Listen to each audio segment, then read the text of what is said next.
Hello students, कैसे हैं आप लोग। तो आज हम शुरू करने जा रहे हैं हमारे रिफ्लेक्शन ऑफ लाइट का लेक्चर नंबर 2। इसमें हम सीखेंगे कि रिफ्लेक्शन ऑफ लाइट क्या होता है और प्लेन मिरर से रिफ्लेक्शन किस तरीके से होता है। तो रिफ्लेक्शन ऑफ लाइट समझने से पहले हम जरा दो टर्म समझ लेते हैं। वो है एक रे ऑफ लाइट और दूसरा है बीम ऑफ लाइट। ठीक, तो रे ऑफ लाइट समझते हैं। देखो क्या होता है।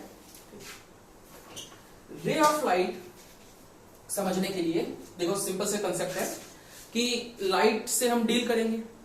लाइट कोई ना कोई पाथ ट्रैवल कर रही होगी। उस पाथ को हमें समझाने के लिए या दिखाने के लिए कि लाइट किस डायरेक्शन में जा रही है, किधर जा रही है, कि कौन सा पाथ फॉलो कर रही है, हम क्या करते हैं, एक लाइन ड्रॉ कर देते हैं। जिस डायरेक्शन में या जिस पाथ से लाइट जा रही होती है उस डायरेक्शन में हम क्या करते हैं, एक लाइन ड्रॉ कर देते हैं और इसे कहते हैं रे ऑफ लाइट। अब डायरेक्शन करने के लिए क्या करते हैं कि राइट में जा रही है तो सीधी सी बात है, क्या करेंगे यार, एक राइट की तरफ एरो लगा देंगे। और लेफ्ट में जा रही होगी, इस तरफ जा रही है सपोज दैट लाइट, तो इस तरफ एरो लगा देंगे। ऊपर जा रही है तो इस तरीके से एरो लगा देंगे। बात क्लियर हुई। रे ऑफ लाइट समझ में आया क्या होता है। सिंपल सी चीज है कि हमें पाथ दिखाना था तो हमने क्या किया, रे ऑफ लाइट बना दिया। ठीक, अच्छा अब बात करते हैं बीम ऑफ लाइट क्या होता है। बीम ऑफ लाइट बहुत सिंपल सी चीज है कि बंडल ऑफ लाइट, लाइट का कलेक्शन, लाइट रेज का कलेक्शन।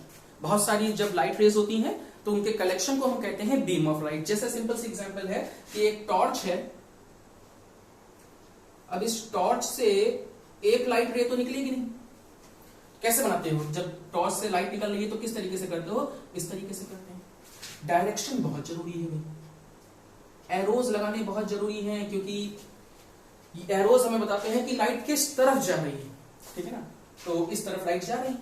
ठीक है, तो ये एरोज हमें ये बताएंगे लाइट किस तरफ जा रही है। और जब ये बहुत सारी लाइट रेज एक साथ मिलेंगी तो इनको हम बोलेंगे beam of light. Means beam of light is the collection of light rays moving in the same direction। ये बात क्लियर हुई।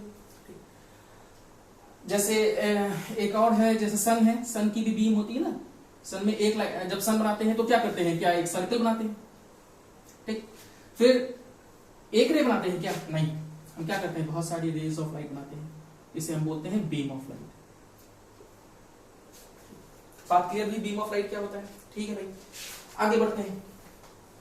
बीम ऑफ लाइट तीन टाइप की होती है, parallel beam of light, convergent beam of light और divergent beam of light. Parallel beam of light देखो क्या होता है, अगर लाइट रेज जितनी भी हैं वो सारी आपस में एक दूसरे के पैरेलल हैं तो ऐसी बीम ऑफ लाइट को हम कहते हैं parallel beam of light. Means a beam of light in which all the light rays are parallel to each other. अच्छा, कन्वर्जेंट बीम ऑफ लाइट देखो क्या होता है। कन्वर्जेंट बीम ऑफ लाइट होता है ऐसी लाइट रेज जो किसी एक पॉइंट पे कन्वर्ज हो रही है, एक पॉइंट की तरफ जा रही है, किसी एक सिंगल पॉइंट की तरफ जो लाइट रेज जा रही होती हैं उन्हें हम कहते हैं कन्वर्जिंग बीम ऑफ लाइट। जैसे सपोज दैट ये वो पॉइंट है, ये लाइट रेज है, तो ये लाइट रेज कैसी है, कन्वर्जेंट कि डाइवर्जेंट। ये अभी ना कन्वर्जेंट है ना डाइवर्जेंट है। इसी वजह से बता रहे थे कि एरोज लगाना बहुत जरूरी है। देखो अगर हमने एरोज इस तरफ लगाए तब ये है कन्वर्जेंट। क्यों, क्योंकि ये सारी रेज ऑफ लाइट एक ही पॉइंट पे जा रही हैं, इस पॉइंट पे। क्लियर है। जरा सेम डायग्राम बना के देखते हैं, या उससे पहले हम जरा डाइवर्जेंट समझ लेते हैं। डाइवर्जेंट मतलब होता है वो रेज ऑफ लाइट जो एक पॉइंट से आ रही होती हैं, दूर दूर जा रही होती हैं, एक ही पॉइंट से दूर दूर जा रही होती हैं। ऐसी लाइट रेज को हम कहते हैं diverging raise beam of light. ठीक, तो जरा देखो सेम डायग्राम है, सेम डायग्राम है। ठीक, मगर अगर हम इसमें एरोज इस तरफ बना देंगे तो ये डाइवर्जेंट बीम ऑफ लाइट हो जाएगी। क्यों हो जाएगी, क्योंकि अब लाइट रेज एक पॉइंट से फैल रही हैं चारों तरफ, एक पॉइंट से आ रही हैं। तो ये डाइवर्जेंट बीम ऑफ लाइट है, ये कन्वर्जेंट बीम ऑफ लाइट है। और एरोज का तुम लोग मतलब भी समझ गए कि एरोज लगाने कितने जरूरी है। बात क्लियर हुई। चलो ठीक, आगे बढ़ते हैं। ठीक है ना, ये तो छोटी सी चीजें थी, तो ठीक है ना, जो समझा दी। अब हम अपने रिफ्लेक्शन ऑफ लाइट पे आते हैं। बहुत ही सिंपल सा टॉपिक है रिफ्लेक्शन ऑफ लाइट। बहुत लोगों को मालूम भी है कि जैसे एक बॉल लेते हैं और उसको वॉल पे टकराते हैं, ठीक है, बॉल को वॉल पे टकराते हैं, तो जब बॉल वॉल से टकराती है तो वो वापस आती है टकरा के, ठीक है। तो सेम उसी तरीके से जब लाइट भी किसी ऑब्जेक्ट से टकराती है तो वो ऑब्जेक्ट से टकराने के बाद वापस आती है। ऑब्जेक्ट क्या करता है, लाइट को वापस भेजता है। ध्यान रखना एक पॉइंट, जिस मीडियम से लाइट आ रही होती है टकराने के बाद भी उसी मीडियम में जानी चाहिए। ऐसे प्रोसेस को हम कहते हैं रिफ्लेक्शन ऑफ लाइट। मींस ये लाइट रेज आ रही है, इस बोर्ड से टकराई, कहां से आ रही थी, एयर से आ रही थी। मीडियम यहां पे कौन है, एयर। टकराने के बाद ये बोर्ड क्या करेगा, कुछ लाइट को एब्जॉर्ब कर लेगा, है ना, बता चुके हैं, और कुछ लाइट को क्या करेगा, ये रिफ्लेक्ट, बाउंस बैक कर देगा, पीछे की तरफ भेज देगा, वापस भेज देगा। किस मीडियम में, उसी मीडियम में जिस मीडियम से ये आ रही थी, एयर से आ रही थी, टकराने के बाद वापस एयर में चली जाएंगी। तो ऐसे फिनोमिना को हम क्या बोलते हैं, reflection of light. Reflection of light समझ में आया, the bouncing back of light after striking the surface of an object and after striking it goes back in the same medium from which it was coming. That process is called, या that phenomena is called reflection of light. Clear? अच्छा भाई, reflection समझ में आ गया। अब reflection कौन करता है, तो लगभग सभी लोग रिफ्लेक्शन करते हैं, कुछ ज्यादा करते हैं, कुछ कम करते हैं। शाइनी सरफेस जितनी भी होती है, जितनी भी सरफेसेस शाइनी होती हैं, ये रिफ्लेक्शन बहुत अच्छा करती है, और जितनी रफ सरफेस होती है उतना ही रिफ्लेक्शन उसमें कम होता है। जैसे स्पंज में बहुत कम होता है, वुड में बहुत कम रिफ्लेक्शन होता है, ये ज्यादातर लाइट को एब्जॉर्ब कर लेते हैं। मगर जितनी भी शाइनी सरफेसेस हैं, ये लाइट को रिफ्लेक्ट ज्यादा करती है। सबसे बेस्ट रिफ्लेक्टर याद रखना हमेशा सिल्वर होता है, ये मालूम भी है वैसे, बट फिर बता दें। और अल्युमिनियम भी काफी अच्छा रिफ्लेक्ट करता है लाइट को। ये दो हमारे ऐसे मीडियम है या ऐसे मटेरियल्स हैं जो लाइट बहुत ही ज्यादा अच्छी रिफ्लेक्ट करते हैं। ये बात क्लियर हुई, ठीक है। तो अब हम रिफ्लेक्शन पढ़ते हैं। रिफ्लेक्शन समझ में आ गया हमको, रिफ्लेक्शन पढ़ने जा रहे हैं अब हम प्लेन मिरर में कैसे होता है। तो उससे पहले हम प्लेन मिरर समझ लेते हैं क्या होता है। देखो भाई, प्लेन मिरर में क्या होता है, हम एक ग्लास की शीट लेते हैं, ठीक, मगर जैसे हम जानते हैं ग्लास की शीट तो कैसे होती है, ट्रांसपेरेंट होती है, और ट्रांसपेरेंट होने की वजह से ये लाइट को रिफ्लेक्ट नहीं करेगी या ट्रांसमिट करेगी। तो इसके लिए हम क्या करेंगे, एक ऐसा मटेरियल इसमें लगाएंगे जो लाइट को रिफ्लेक्ट कर सके। हमें इससे रिफ्लेक्शन कराना है, तो हम इसमें ऐसा मटेरियल लगाएंगे जो लाइट को क्या करे, रिफ्लेक्ट करे। और रिफ्लेक्ट करने के लिए कौन सा मटेरियल लगाएं, वही समझ में आ गया होगा, अभी तो पता है, सिल्वर सबसे बेस्ट रिफ्लेक्टर है। तो हम यहाँ पे क्या करेंगे, एक सिल्वर की लेयर चढ़ा देंगे, सिल्वर की लेयर। स्केल चलो ऐसे ही देखते हैं, सीधी लाइन ऐसे देंगे, एक सिल्वर की लेयर चढ़ा देंगे इसके ऊपर, जो क्या करेगी, रिफ्लेक्शन का काम करेगी। ये बात क्लियर हुई, ठीक है ना। अल्युमिनियम की भी चढ़ा सकते हैं, सिल्वर थोड़ा जो है कॉस्टली होता है, तो हम क्या करते हैं, आजकल जो मिरर्स आते हैं उनमें अल्युमिनियम की फॉइल चढ़ी होती है, अल्युमिनियम जो है अल्युमिनियम की लेयर चढ़ी होती है, तो कोई प्रॉब्लम नहीं। अच्छा, मगर ये जो पतली सी लेयर है, ठीक है ना, अब सिल्वर ऐसा तो है नहीं कि किलो भर लगा दिया इसमें, है, पतली सी एक लेयर लगाते हैं। ये पतली सी लेयर जो है वो इतनी डेलिकेट होती है कि हल्के से स्क्रैच करने पर क्या होगा, ये वहां से स्क्रैच हट जाएगी लेयर, और उससे क्या होगा, अब यहां से रिफ्लेक्शन होना बंद हो जाएगा। और जब रिफ्लेक्शन होना बंद हो जाएगा तो फिर ये मिरर किसी काम का नहीं रहा, फिर तो वो लाइट को हमें आर पार दिखाएगा, शक्ल कैसे दिखाएगा हमें अपनी। तो इसीलिए इस लेयर को प्रोटेक्ट करने के लिए हम इसके ऊपर एक और लेयर चढ़ाते हैं, रेड ऑक्साइड या लेड ऑक्साइड की।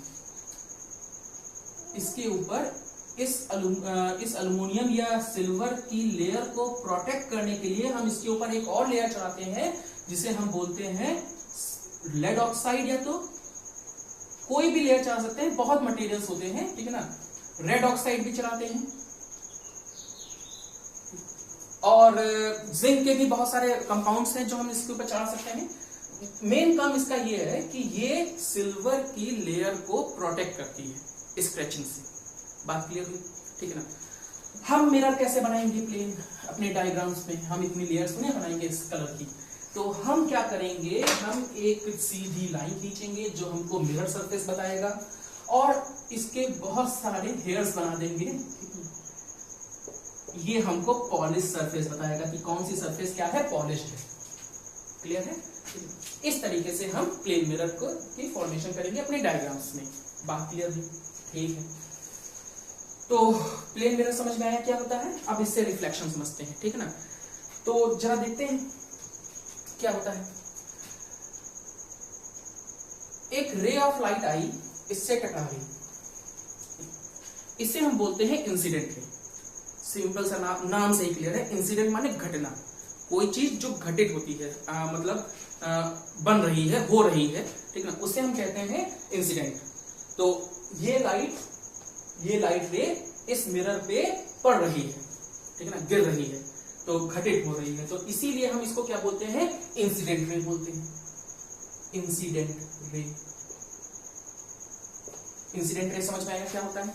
A ray of light which is incident on the surface of a mirror is called incident ray। ये बात क्लियर है। अच्छा, अब जिस पॉइंट पे ये लाइट मिरर पे टकराती है, उस पॉइंट को हम क्या कहेंगे, बहुत सिंपल सी चीज है, देखो नाम से क्लियर हो रहा है, पॉइंट ऑफ इंसिडेंस। इसकी डिफिनीशन बहुत आराम से समझ में आएगी। पॉइंट ऑफ इंसिडेंस कहते हैं किस पॉइंट को, जिस पॉइंट पे मिरर पे लाइट इंसिडेंट करती है, उस पॉइंट को हम क्या कहते हैं, पॉइंट ऑफ इंसिडेंस कहते हैं। तो इसकी डिफिनीशन क्या हो जाएगी, बहुत सिंपल डिफिनीशन होगी, the point at which the incident रे strikes the mirror surface is called point of incidence. ठीक है ना, पॉज करके वीडियो लिख लेना डिफिनीशन, ठीक है, जरूरी है। अब बात करते हैं रिफ्लेक्टेड रे की, ठीक है ना, क्योंकि भाई जब लाइट आएगी, टकराएगी, तो फिर वापस भी आएगी, तो रिफ्लेक्ट भी होगी। तो ऐसी रे ऑफ लाइट को हम क्या कहते हैं, रिफ्लेक्टेड रे ऑफ लाइट। चलो अलग कलर से बनाते हैं। ये टकरा के वापस आ रही है, अब भाई देखना एरो इधर जा रही ना लाइट, तो एरो ने इस डायरेक्शन बनाई, ठीक है। तो ये हो गई रिफ्लेक्टेड रे ऑफ लाइट। कैसे इसकी डिफिनेशन देंगे, बहुत सिंपल सी डिफिनेशन, फिर से वही, the ray of light which reflects back after striking the mirror surface is called reflected ray. The ray of light which is coming back after being reflected from the mirror surface is called reflected ray. Clear है बात, ठीक है, आगे बढ़ते हैं। एक और चीज है, वो है नॉर्मल। देखो क्या करते हैं, जो पॉइंट ऑफ इंसिडेंस है वहां से एक परपेंडिकुलर ड्रॉ करते हैं। किसके परपेंडिकुलर, मिरर के परपेंडिकुलर। मिरर की सरफेस के परपेंडिकुलर हम एक लाइन ड्रॉ करते हैं, जिसको हम बोलते हैं नॉर्मल। फिर से समझो, कहां से ड्रॉ करनी है, पॉइंट ऑफ इंसिडेंस से ड्रॉ करनी है। क्लियर, किस डायरेक्शन में ड्रॉ करनी है, मिरर के परपेंडिकुलर। परपेंडिकुलर मतलब ना 90 डिग्री, 90 डिग्री एंगल पे एक लाइन हमें बनानी है, जिसे हम कहते हैं नॉर्मल। सिर्फ नॉर्मल कहते हैं, रे नहीं कहते हैं, ये ध्यान रखना, ठीक है। क्यों बनाते हैं ये, ठीक है, हाइपोथेटिकल लाइन क्यों बनाते हैं, तो ये इसलिए बनाते हैं, पहले इसकी चलो डिफिनेशन समझ लेते हैं, ठीक है ना। व्हाट इज नॉर्मल, तो normal is the hypothetical line, ठीक है ना, drawn from the point of incidence normal to the mirror surface. या फिर से एक बार definition, normal is a hypothetical line drawn from the point of incidence and perpendicular to the mirror surface.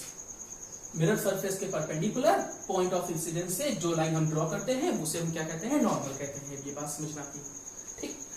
क्यों draw करते हैं, तो देखो जो भी हम एंगल्स, जैसे सपोज दैट हमें अगर कहीं से कोई चीज मेजर करनी, कोई भी चीज हमें मेजर करनी है, तो एक मेजरिंग पॉइंट होना चाहिए कि नहीं होना चाहिए। जैसे हम कहें कि सीतापुर कितनी दूर है, तो कहां से, लखीमपुर से, लखनऊ से एक स्टार्टिंग पॉइंट होना चाहिए, तो उसे हम कहते हैं ओरिजिन। क्लियर, यहां हम कोई भी एंगल मेजर करेंगे, तो एंगल मेजर करने के लिए हमारे पास एक स्टार्टिंग लाइन होनी चाहिए, कि जिस लाइन से हमें पता करना हो कि कितना एंगल बना रही है कोई लाइन, वो स्टार्टिंग लाइन का काम करती है ये नॉर्मल। बात क्लियर हुई, यानी कि जितने भी एंगल हम मेजर करेंगे, वो सारे कहां से मेजर करेंगे, नॉर्मल से मेजर करेंगे। बहुत ध्यान से सुनना और बहुत ध्यान इसका यूज भी करना, ठीक है ना, यानी कि थोड़ी देर बाद भूल जाओ। कोई भी एंगल की बात हम करेंगे, तो वो कहां से शुरू करेंगे, नॉर्मल से। अगर ये बात समझ में आती है, तो तुम्हें 2 पॉइंट्स और समझ में आ जाएंगे कि एंगल ऑफ इंसिडेंस क्या होता है और एंगल ऑफ रिफ्लेक्शन क्या होता है। पहली चीज हम जरा बता देते हैं, क्या क्या बता चुके हैं हम, इंसिडेंट रे बता चुके हैं। The ray of light which is incident on the mirror surface is called incident ray. The ray of light which is reflected back from the mirror surface is called reflected रे।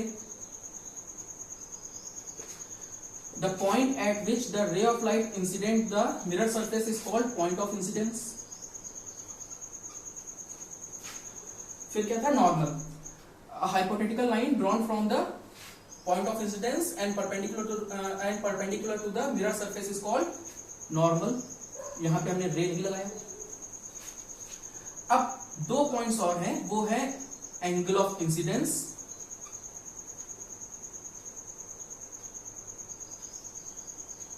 और angle of reflection.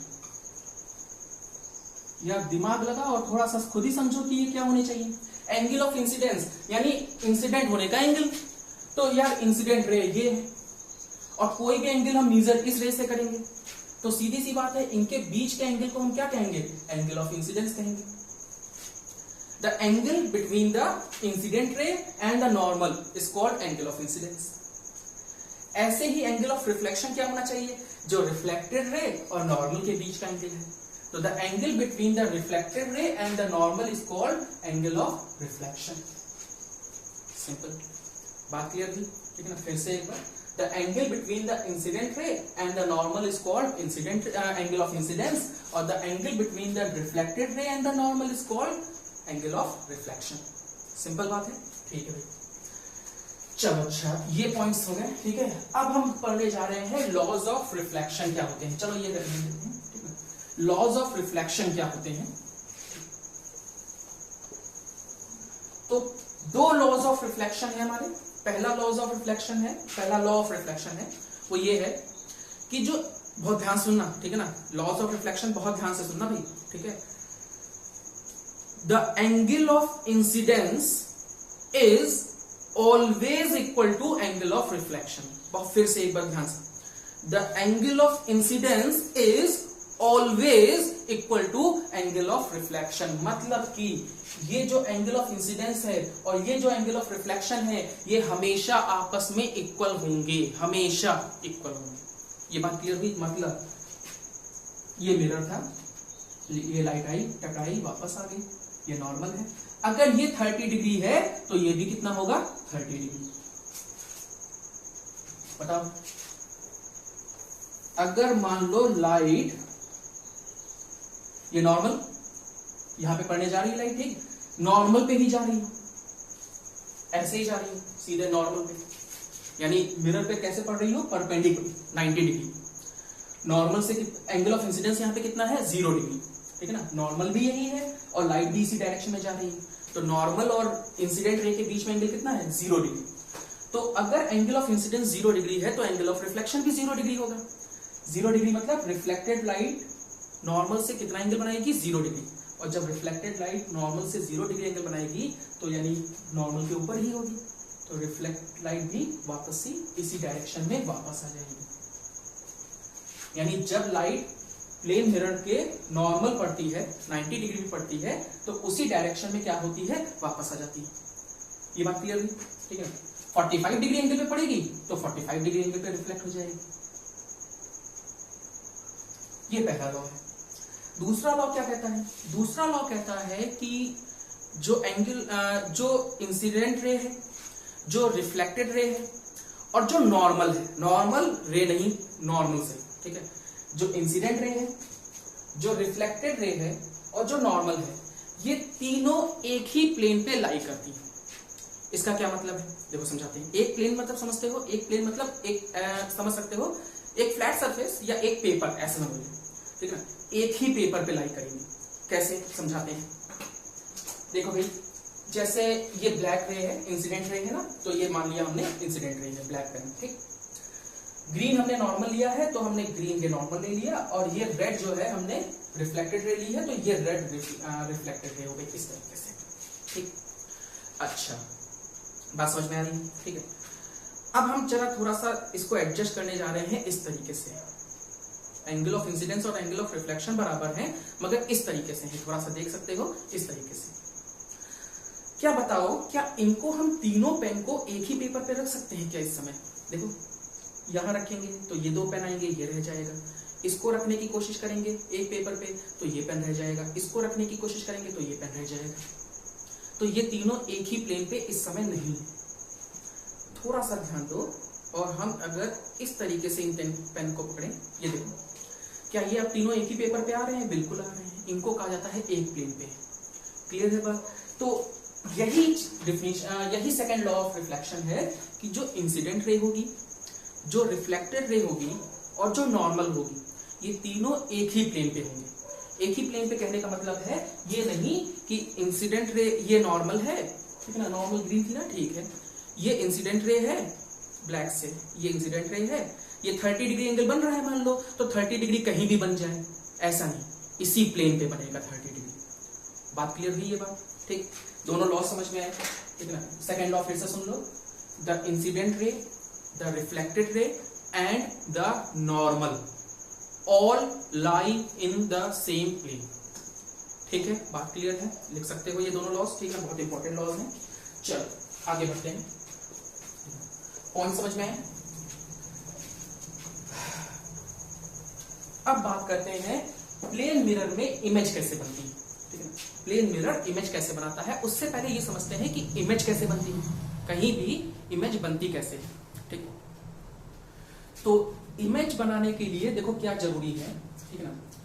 Image वहां पे बनेगी जहां पे कम से कम, ठीक है ना, दो रिफ्लेक्टेड लाइट या तो जानबूझ के टकराएं, मतलब टकराएं, रियल में टकराएं, ठीक है ना, या सिर्फ आईज को लग रहा हो कि ऐसा हो रहा है कि दो रिफ्लेक्टेड लाइट यहां पे टकरा रही होंगी। जैसे सपोज दैट, मान लो दो रिफ्लेक्टेड लाइट आई यहां से, एक रिफ्लेक्टेड लाइट इस डायरेक्शन में आई, एक रिफ्लेक्टेड लाइट इस डायरेक्शन में आई, सपोज दैट। तो दोनों रिफ्लेक्टेड लाइट कहां पे टकरा रही हैं? ध्यान रखना, हमने बोला है रिफ्लेक्टेड लाइट, ठीक है ना। एक इमेज बनने के लिए मतलब हमें सिर्फ रिफ्लेक्टेड लाइट से है, ठीक है ना। तो ये दोनों रिफ्लेक्टेड लाइट यहां पे इंटरसेक्ट कर रही है, तो इमेज कहां बनेगी? यहां पे बनेगी। क्लियर? अच्छा, सपोज दैट दो रिफ्लेक्टेड लाइट ऐसे आ रही है, या थोड़ा सा छोटा बनाते हैं, दो रिफ्लेक्टेड लाइट ऐसे आ रही है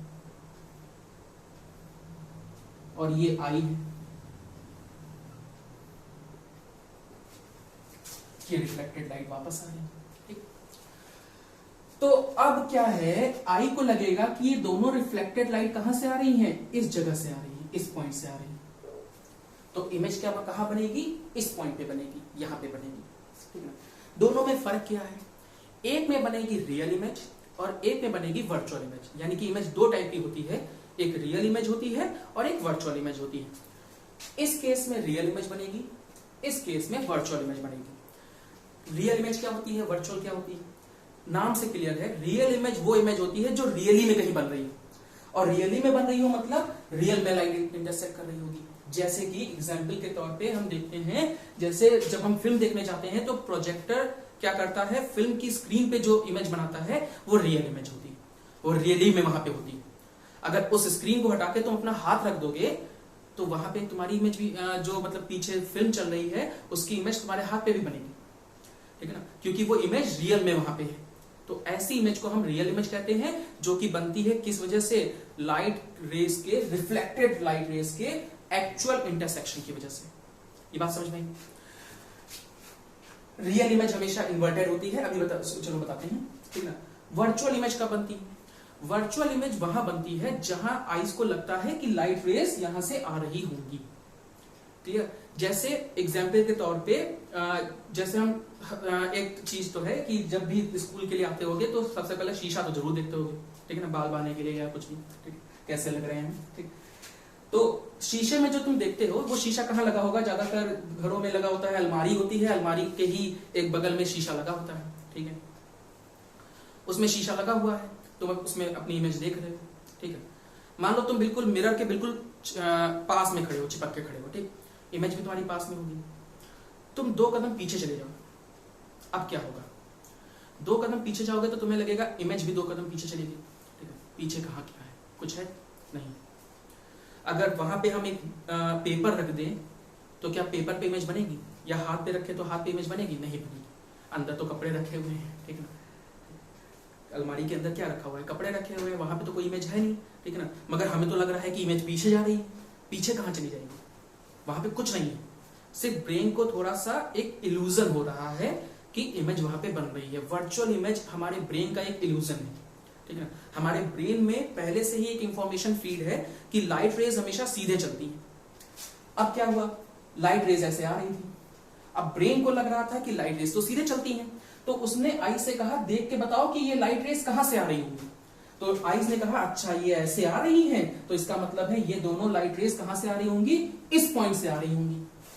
आइज ने ब्रेन को ये बताया प्रिसाइज करके, ठीक है। ब्रेन ने कहा अच्छा यहां से आ रही हैं, तो ठीक है भाई, फिर इसका मतलब है कि इस ऑब्जेक्ट, जिस ऑब्जेक्ट की ये रिफ्लेक्टेड लाइट है वो ऑब्जेक्ट कहां पे होगा, यहां पे होगा, यानी उसकी इमेज कहां बनेगी, यहां पे बनेगी। बात क्लियर हुई, ठीक है, कि वर्चुअल इमेज क्यों हमें दिखाई देती है, ठीक है ना। इल्यूजन क्रिएट होता है, आइज को लगता है कि लाइट यहां से आ रही होगी मगर रियल में कोई नहीं आ रही है, और इसीलिए इमेज वहां पे बनती है नहीं, सिर्फ दिखती है। अगर यहाँ पे हम हाथ रखेंगे तो हमारे हाथ पे कोई इमेज नहीं बनेगी, क्योंकि वहां पे है ही नहीं इमेज, यहाँ तो कपड़े रखे हुए हमारे, ठीक है ना। तो इसी वजह से, ठीक है ना, इमेज, वर्चुअल इमेज को हम स्क्रीन पे ऑब्टेन नहीं कर सकते हैं। रियल इमेज, वर्चुअल इमेज समझ में आया। रियल इमेज के बारे में और वर्चुअल इमेज के बारे में एक इंफॉर्मेशन और है, वो ये है कि रियल इमेज हमेशा इन्वर्टेड बनती है, मतलब उल्टी बनती है, ठीक है ना, हमेशा। अगर ये पेन है और इस पेन की हम रियल इमेज बनाएंगे तो ये ऐसे बनेगा, हमेशा इन्वर्टेड, ठीक। और वर्चुअल इमेज हमेशा सीधी यानी इरेक्ट बनती है, ठीक है ना, यानी कि अगर पेन ऐसा है और इसकी अगर वर्चुअल इमेज बनेगी तो हमेशा ऐसी ही बनेगी। क्लियर है, जैसे शीशे में देखते हो, अगर पेन ऐसा है तो क्या ऐसा बनता है इमेज, नहीं ना, इसी तरीके से बनता है। वो इमेज कैसी होती है, वर्चुअल होती है। चलो आगे बढ़ते हैं, रियल और वर्चुअल इमेज समझ में आया। अब हम समझते हैं, ठीक है ना, कैसे इमेज बनती है, ये बात समझ में आई। कैसे इमेज बनती है, या तो दो रिफ्लेक्टेड, कम से कम दो, ठीक है ना, ज्यादा करो अच्छी बात है, मगर ज्यादा करने पे खिचपिच हो जाती है ना डायग्राम्स में। वैसे भी कौन से डायग्राम हम लोग साफ बनाते हो, ठीक है। चलो, तो दो रिफ्लेक्टेड लाइट जहां पे इंटरसेक्ट करती हैं रियल में, वहां पे रियल इमेज बनेगी, या आइस को लग रहा हो कि यहां पे इंटरसेक्ट करेंगी तो वहां पे वर्चुअल इमेज बनेगी। बात क्लियर हुई, इमेज कैसे बनती है। अब बताते हैं प्लेन मिरर कैसे इमेज बनाता है। इसमें हम दो केसेस पढ़ते हैं, ठीक है। कितने मिनट का वीडियो है, 27 का। थोड़ा सा हमें कम करना है वीडियो, ये 45 मिनट्स का ही रखना है, तो 18 मिनट्स में सब कुछ क्लियर करना है। थोड़ा जल्दी देखते हैं। सपोज दैट ये हमारा प्लेन मिरर है, ठीक। अच्छा, ये एक पॉइंट ऑब्जेक्ट है, एक सिर्फ सिंगल पॉइंट है, ठीक है ना, और इसकी हमें एक इमेज बनानी है, ठीक है। तो हम यूज करेंगे अपने लॉज ऑफ रिफ्लेक्शन का, और हम ये इंफॉर्मेशन का यूज करेंगे कि इमेज कैसे बनती है, ठीक है। टेढ़ा होता है यार, चलो टेढ़ा है पर मेरा है। आगे बढ़ते हैं, ठीक है।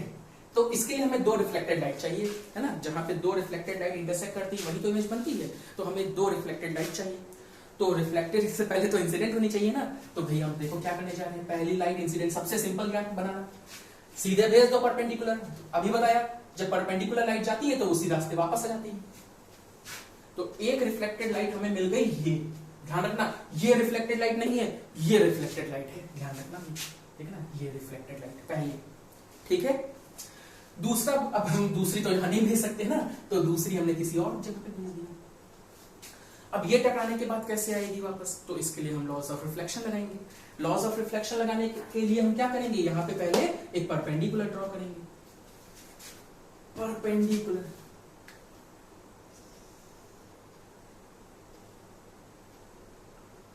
कोरोना ना हो जाए। चल, तो ये भाई हमने परपेंडिकुलर ड्रॉ किया, इसको हमने नाम बोल दिया थीटा एंगल, ठीक है ना। थीटा बता दें क्या होता है, अगर नहीं मालूम है तो। जैसे हम लोग मैथ्स में वेरिएबल को x y z मानते थे, उसी तरीके से अब क्या है कि जब इस क्लास में हम लोग जब एंगल को मानेंगे, जब एंगल हमें अननोन होगा तो उस एंगल को हम एज्यूम करेंगे, तो x y z में एज्यूम नहीं करेंगे, हम लोग एज्यूम करेंगे कि वो क्या है, थीटा है। तो theta is a symbol to denote the unknown value of an angle. Clear है, ठीक है ना। जब कोई एंगल हमें अननोन होगा तो उसकी जगह हम क्या मान लेंगे, थीटा, ठीक है ना। कोई जरूरत तो है नहीं ये 30 डिग्री एंगल हो, 28.5 भी हो सकता है ना। तो हमने इसको क्या माना, थीटा। तो इतने ही एंगल पे वापस आएगी कि नहीं आएगी, तो इतना ही, जितना एंगल है ये अपने प्रोटेक्टर से मेजर करके हम उतना ही एंगल से इस लाइट को वापस भेज देते हैं। ये रिफ्लेक्टेड लाइट, रेड से बनाते हैं, ये रिफ्लेक्टेड लाइट हो गई, ठीक है। ये इंसिडेंट लाइट हो गई। चलो, तो दोनों रिफ्लेक्टेड लाइट हम रेड से ही बना देते हैं, तो इससे समझ में आएगा कि हमें मेन मकसद तो हमारा रिफ्लेक्टेड लाइट को पहचानना है ना। तो रिफ्लेक्टेड लाइट से हमें मतलब है, देखो ये दोनों रिफ्लेक्टेड लाइट वापस आ रही है, ये दोनों जहां पे टकराएंगी वहां पे इमेज बनेगी, ठीक है ना। अब हम इमेज तो मिरर के सामने खड़े होकर देखते हैं ना, तो यहाँ पे कोई खड़ा होगा, ठीक है ना। अब क्योंकि हम लाइट को पास बना देते तो प्रॉब्लम हो जाती है, इसलिए हमने थोड़ा दूर दूर बनाया है, तो उसके लिए हमें आईज जो है वो बहुत बड़ी बनानी पड़ेगी, भैंस की यहाँ बनानी पड़ेगी, इंसान की नहीं। ये हमने आई बना दी, ठीक है ना। थोड़ी बड़ी बनानी पड़ी क्योंकि लाइट रेस थोड़ी दूर दूर थी, ठीक है ना, पास में करते तो फिर प्रॉब्लम होती है ना। चल आईज ये है, ये आई है हमारी, इसको लग रहा है कि ये दोनों रिफ्लेक्टेड, देखो इससे कोई मतलब नहीं, इन दोनों से कोई मतलब नहीं, और ये जाने वाली लाइट से कोई मतलब नहीं, हमें मतलब है सिर्फ रिफ्लेक्टेड लाइट से। तो रिफ्लेक्टेड लाइट ये आ रही है, बताओ भाई आइस को क्या लग रहा होगा कि ये दोनों रिफ्लेक्टेड लाइट कहां से आ रही है। आइस को लग रहा होगा कि ये दोनों रिफ्लेक्टेड लाइट इस पॉइंट से आ रही है, तो यहीं पे इस पॉइंट की इमेज बन जाएगी, क्योंकि दो रिफ्लेक्टेड लाइट कहां से आ रही हैं, इस पॉइंट से आ रही हैं, तो इसका मतलब है कि इन दोनों इस पॉइंट की जो इमेज होगी वो कहां पे बनेगी, इस पॉइंट पे बनेगी। बात क्लियर हुई। तो ये तो है image formation by plane mirror, ठीक है ना, and the object when the object is point size, ठीक है ना। अब जब ऑब्जेक्ट बड़ा हो, एक्सटेंडेड ऑब्जेक्ट हो, यानी कि थोड़ा बड़ा ऑब्जेक्ट हो, तो इमेज कैसे बनेगी, या तब इमेज हम कैसे बनाएंगे, तो उसके लिए हम अब एक्सटेंडेड ऑब्जेक्ट लेने जा रहे हैं। तो ऑब्जेक्ट देखो हम कैसा लेते हैं, फिजिक्स में या ऑप्टिक्स में हम ऑब्जेक्ट कैसा लेते हैं, ये सपोज दैट मिरर है, ठीक। एक्सटेंडेड ऑब्जेक्ट के लिए हम एक एरो बना लेते हैं इस तरीके से, ठीक है ना, इस तरीके का एक एरो बना लेंगे, और ये एरो ही हमारा क्या कहलाया जाएगा, एक्सटेंडेड ऑब्जेक्ट कहलाया जाएगा, ठीक। अब हमें इसकी इमेज बनानी है, तो इसकी इमेज बनाने के लिए अब हम क्या करेंगे, देखो भाई इसमें बहुत सारे पॉइंट्स हैं, इनफाइनाइट पॉइंट्स हैं।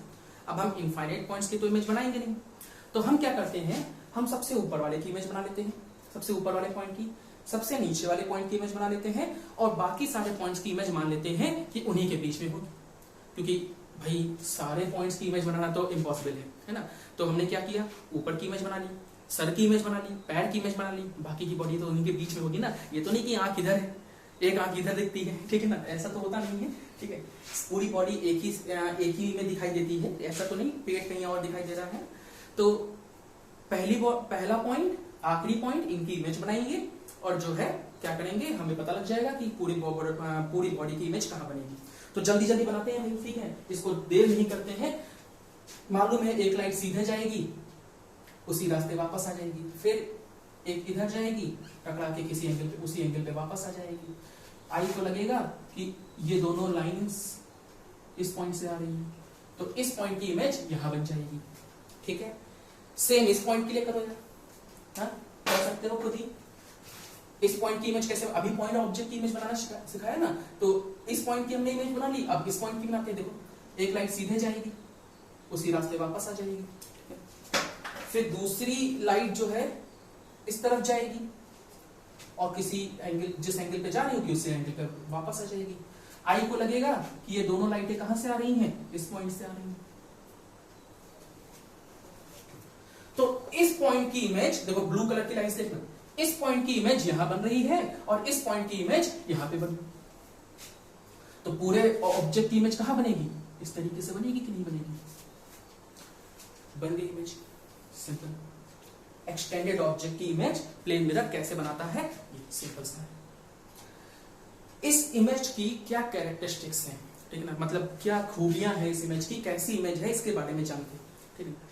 तो देख सकते हैं कि जितनी दूर ऑब्जेक्ट मिरर से है उतनी ही दूर इमेज भी मिरर से होती है, यानी कि the image is as much distance behind the mirror as the object is in front of it. मतलब जितना ऑब्जेक्ट मिरर के आगे है उतना ही इमेज मिरर के पीछे होती है, पहला पॉइंट। दूसरा पॉइंट, जो इमेज बनती है वो वर्चुअल और इरेक्ट बन रही है। देखो वर्चुअल बन रही है क्योंकि रियल में तो लाइट यहाँ पे आ नहीं रही है कोई भी, ठीक है ना, लाइट तो सारी वापस हो रही है, मगर आई को लग रहा है कि लाइट कहां से आ रही है, इस पॉइंट से आ रही है, ठीक है। तो कैसी इमेज बन रही है, वर्चुअल बन रही है। वर्चुअल इमेज हमेशा इरेक्ट होती है, देख भी सकते हो सीधी बन रही है, क्लियर है बात, ठीक है, वर्चुअल इरेक्ट बनती है। जितना साइज ऑब्जेक्ट का है उतना ही साइज इमेज का भी होता है, यानी इमेज जो होती है वो ऑब्जेक्ट के सेम साइज की बनती है। ये बात क्लियर है? यानी कि इस पॉइंट को हम इंग्लिश में बोलेंगे तो कैसे बोलेंगे? The image is same size as that of the object. ठीक। चौथा चीज, एक बहुत इंपॉर्टेंट चीज है, वो ये है कि जो इमेज होती है वो लेटरली इन्वर्टेड बनती है। लेटरली इन्वर्टेड का मतलब हुआ कि साइड वेज रिवर्स, साइड से रिवर्स, साइड वेज रिवर्स, मतलब उल्टी तो नहीं बनती है इमेज, मगर एक पॉइंट होता है, एक तरीके का उल्टापन होता है इसमें। यहां पे इस समय ये जो मार्कर का ये कैप का ये क्या है जिसको तोड़ते हैं, ठीक है, ठीक, खींच खींच के, ठीक, ये हमारे इस तरफ है, ठीक है। जब इमेज बनेगी तो उसमें भी इसी तरफ होगा, तो ये उल्टा हुआ। कैसे? अपना राइट हैंड ऊपर करो, हमने राइट हैंड ऊपर किया तो तुमने राइट हैंड अपना किस तरफ ऊपर किया? इधर वाला हैंड। क्यों? क्योंकि तुम हमारे सामने हो, ठीक है ना। मगर यही चीज होती है मिरर में। क्या होता है मिरर में? इमेज जो होती है, जब मिरर के सामने तुम खड़े होगे और अपना राइट हैंड ऊपर करोगे तो मिरर में जो तुम्हारी इमेज होगी वो अपना लेफ्ट हैंड ऊपर करेगी। करके देखना कभी, ठीक है ना, फिर बताना हमको, ठीक। अच्छा, तो क्या होता है कि या एक काम करना, अपना नाम लिखना एक पेपर पे और मिरर में देखने की कोशिश करना, पता लग जाएगा कि साइड से उल्टा हो जाएगा, ठीक है ना। लेफ्ट राइट में पहुंच जाएगा और राइट लेफ्ट में पहुंच जाएगा।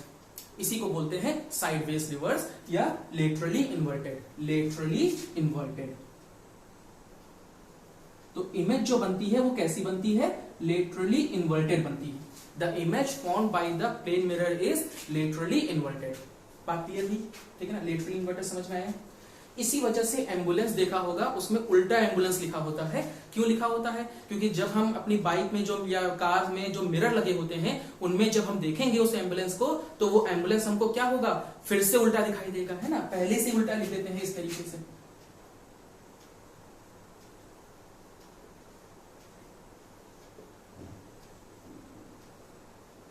ऐसे लिख देते हैं, मिरर इमेज को ही लिख देते हैं। तो अब क्या होगा? अब जब ये वापस उल्टा होगा, अरे यार किसी चीज को उल्टा करके वापस उल्टा कर दो तो सीधा हो जाता है। तो उल्टा लिखते हैं एम्बुलेंस। इससे क्या होता है? जब मिरर में हम इसको देखते हैं तो ये वापस हमको सीधा बिल्कुल एम्बुलेंस इस तरीके का दिखाई देता है,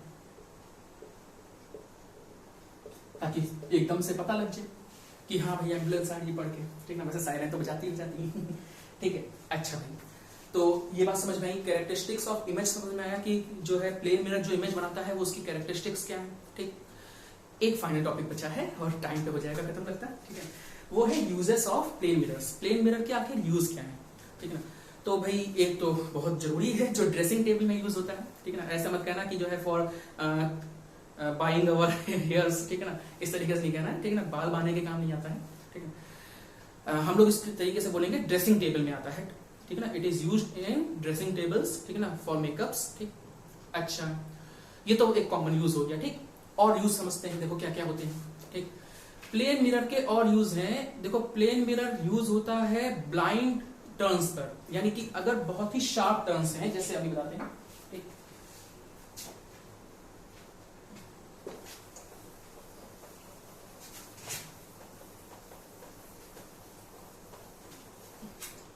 सोलर कुकर में भी यूज होता है, सोलर कुकर में यूज किया जाता है। जैसे सपोज दैट ये रोड है और बिल्कुल टर्न, जैसे हमारा जो पुल है, ठीक है ना, ओवरब्रिज बना हुआ है, ठीक है ना, इतना शार्प टर्न है। और ये ट्रक वाला है, नहीं ये ट्रक वाला नहीं है, ये ट्रक है और इसके अंदर ट्रक वाला है। एक ट्रक ये आ रही है और ट्रक तुम जानते हो कैसे चलाते हैं ये लोग, ठीक ना, पी पा के, पानी पी के चल। तो ये ट्रक आ रहा है, ये ट्रक आ रहा है, पता ही नहीं चल रहा है, ना इसने हॉर्न बजाया ना इसने हॉर्न बजाया, भाई गलती किसी से भी हो सकती है, ठीक है ना। अब क्या होगा?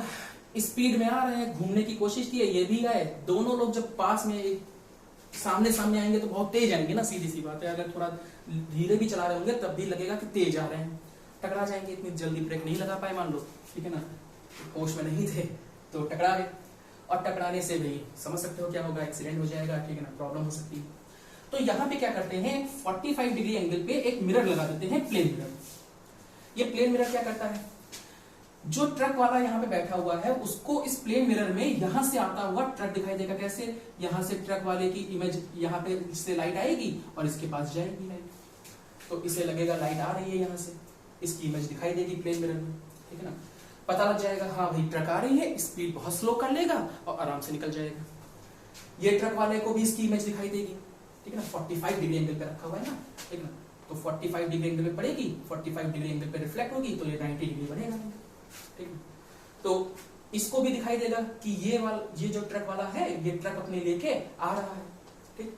खुद आ रहा होता तो दुनिया रुकता है, ठीक है। ट्रक वाला आ रहा होता तो दुनिया रुकता है, फिर चले जाओ हम का तो है कुछ कर दो।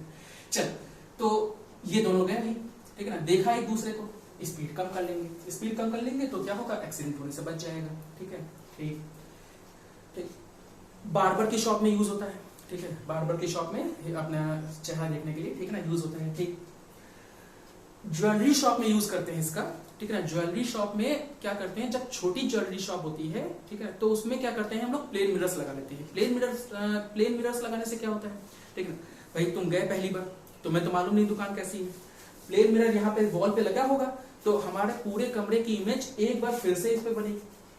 तो जो नया इंसान आएगा उसे लगेगा कि आगे और दुकान है, बड़ी दुकान दिखती है, थोड़ी सी इफेक्ट क्रिएट होता है, ठीक है ना, इल्यूजन क्रिएट होता है। इल्यूजन क्रिएट करने के लिए छोटी दुकान है उसको बड़ी दिखाएं, ठीक है। जब ज्यादातर लोग बड़ी दुकान से सोना चांदी खरीदने की कोशिश करते हैं ना, तो अगर छोटी दुकान होगी तो लगेगा हमारे स्टैंडर्ड की नहीं है, तो उसके लिए क्या करते हैं, ठीक है ना, कि मिरर्स लगा लेते हैं वॉल्स की पे, और उससे क्या होता है पूरे कमरे की दो बार इमेज बनती है, और इससे क्या होगा, ठीक ना, एक तो कमरा होगा और एक बार उसकी इमेज होगी तो डबल कमरा हमको दिखाई देता है, ठीक ना। इस वजह से क्या होता है, कमरा बड़ा दिखाई देता है, ठीक।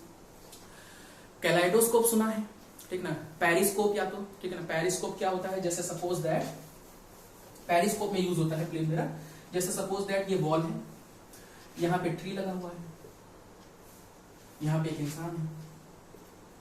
अब उसे तो ये ट्री दिखाई नहीं देगा क्योंकि जो ट्री से लाइट आ रही है वो सारी वॉल से टकरा जाएगी, और वॉल से टकरा जाएगी तो इस इंसान की आंखों में नहीं जाएगी। अब इसने क्या किया, एक बॉक्स लिया, उस बॉक्स में क्या किया, इस तरीके से ये इस तरीके का एक बॉक्स लिया, मान लो पेड़ यहां पे और ये बॉक्स है, अभी भी तो ये दिखाई नहीं देगा, ठीक है ना, वॉल से टकरा जाएगी। मगर अब क्या होगा, यहां पे इसने क्या किया, चुपके से चालाकी से मिरर लगा दिया 45 डिग्री एंगल पे। अब क्या होगा, जो लाइट रे इस पे पहुंचेगी, ठीक है ना, इसके अंदर, वो मिरर से टकरा के नीचे जाएगी और यहां से टकरा के इसकी आंख में चली जाएगी। अभी तो ब्रेन में जा रही है, ठीक है ना, एक इसका खोपड़ी को ऊपर कर देते हैं, ये आंख से देखेगा ना, इसकी आईज में जाएगी, और जब इसकी आईज में ये लाइट रेस जाएगी तो ये लाइट रेस कहां से आ रही थी, पेड़ से आ रही थी, तो इसके पास इंफॉर्मेशन किसकी है, लाइट रेस के पास पेड़ की, ठीक है।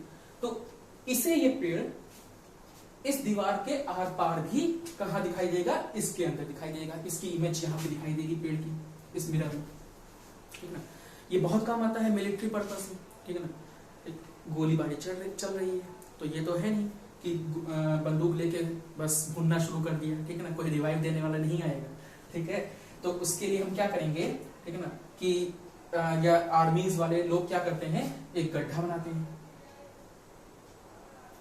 गड्ढा बनाया, कुआं नहीं है गड्ढा है, इस गड्ढे में बैठ जाते हैं, और गड्ढे में बैठ के क्या करते हैं, ये पेरिस्कोप बाहर निकाल लेते हैं। तो मारो इसको गोली, क्या दिक्कत है, दूसरा ले लेंगे और यहां से देखते रहते हैं, ठीक है।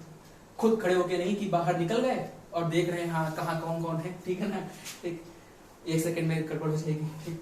तो गड्ढे में बैठे देख रहे हैं पेरिस्कोप से कि कहाँ कोई दुश्मन है या नहीं है, ठीक है। इस तरीके से इनके भी यूज होता है, पेरिस्कोप बनाने में यूज होता है। कैलाइडोस्कोप भी है, ठीक है, ठीक, समझो कैलाइडोस्कोप क्या होता है अपने आप, ठीक है। चलो अब बंद करते हैं लेक्चर, अगली लेक्चर में हम लोग पढ़ेंगे स्फेरिकल मिरर्स के बारे में, ठीक है। ये थोड़ा ज्यादा इंपॉर्टेंट टॉपिक होगा स्फेरिकल मिरर्स, ठीक है। तब तक के लिए, ठीक है ना, अपना ख्याल रखो, ठीक है, और पढ़ाई करते रहो, ठीक।